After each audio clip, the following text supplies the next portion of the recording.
Ayun, good day guys, ano? Ito yung ating update sa ating mga Cobra janitor line, ano? Ito yung ating mga Black Cobra janitor line, ayan. So ito yung mga winning line natin ng mga Cobra, mga ka-Firebeast, ano? I-update ko lang po kayo, especially dun sa mga pagpapareserve at gustong makakuha ng ating mga linyada, ano po, ayan po. Bali may mga papisato, mga ka-Firebeast, ano. Bali 3 hen po yung ginagamit ko ngayon na Cobra, ano. Puro po sila mga janitor line or winning line na po sila, mga ka-Firebeast. Tested ko po sila, ayan. Yung pinakaama nito, mga ka-Firebeast, is nasa 2-time winner, ano. Tested ko na siya kahit sa basaan, ano. May 4 tayong papisa, yung unang mga itlog, ano, kasi sabi kasi nila pag una at pangalawang itlog daw tapon. So nang hinayang ako, mga Firebeast, so, sinalang pa, ano. So swerte naman tayo is nakapapisa tayo ng 4, ano, pisa naman. So hindi naman pala totoo, mga Firebeast, na first 2 eggs is tapon, ano, kasi may similya naman po sila, mga Firebeast, ano. So, mamaya papakita ko sa inyo yung ating ibang gamit na hen, ano. Ito, kaya ko po sila tinawag na janitor line, mga ka-Firebeast, ano, dahil talagang nagwawali sila sa gradas, ano, once na linaban natin, talagang nagwawali. So hindi ko lang may pakita yung videos, mga ka-Firebeast, kasi bawal po dito kay YouTube, ano, baka maano tayo.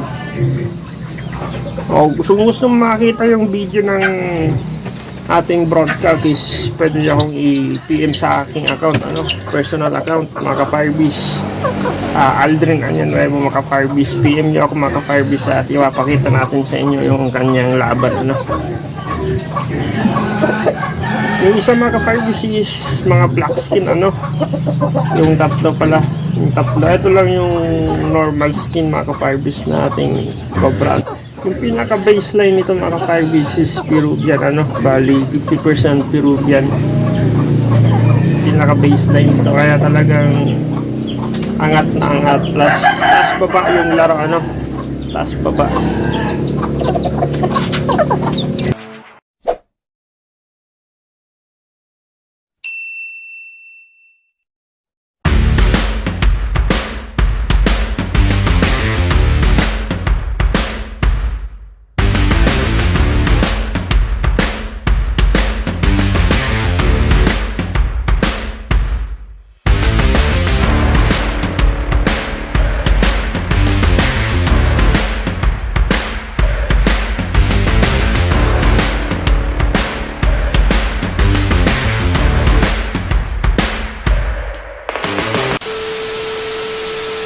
Ayun, ito yung isang hen, mga ka-Firebeast, na ginagamit natin, ano.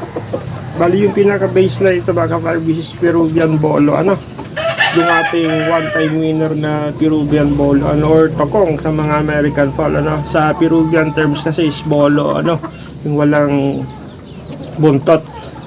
So sa Peruvian, tawag sa kanila is, ano, Bolo, especially sa Peru, ano. So dito sa atin sa mga American Fall is tokong yung tinatawag sa kanila, mga ka-Firebeast, ano. Then Cobra, solid black skin sa mga ka-Firebeast, ano.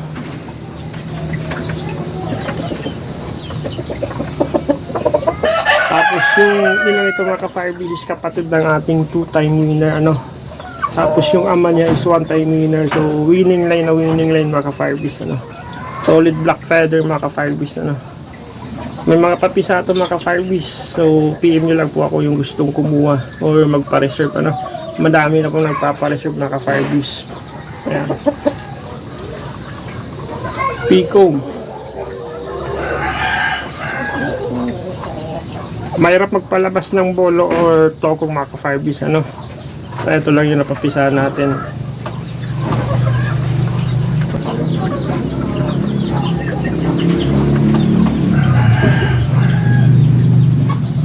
So although may dugong, although 50% Peruvian siya or So although 80% Peruvian sa mga ka-firebees is napakalit na nito mga ka-firebees, ano.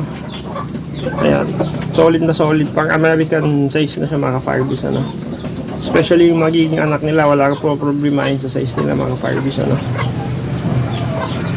Saka nasa mid to high station lang sila, kaya talagang makikikig mga ka-firebees, ano. Hindi natawag nating janitor line, ano. Firebees yung ating unang papisa, ano. Actually 4 lang sila, pero talagang puro cobra yung lumabas, ano. Walang normal, puro sila cobra, ano. Ayan, 2 days old pa lang sila mga ka-firebees, ano. Ayan, solid na solid yan mga ka-firebees. Masisigla sila mga ka-firebees, ano. Kung papansin nyo mga ka-firebees, may ilaw sila, ano, kasi medyo malamig dito, tsaka wala nga silang kumpletong balahibo dun sa kanilang mga leg, ano, kaya inalagyan ko talaga ng ilaw, ano. Ayan, sana may mga male, ano, kahit kalahati lang na male, ano. Puro sila, ano, no, yan, puro mga cobra. Solid na solid yan mga firebees. Kung gustong magpa-reserve, nako, PM na kayo mga firebees. Marami na nagpapa-reserve. Nasa 30 eggs lang yung nakasalang, ano. Limited lang kasi kukuha rin naman tayo ng panglaban, ano. Yan.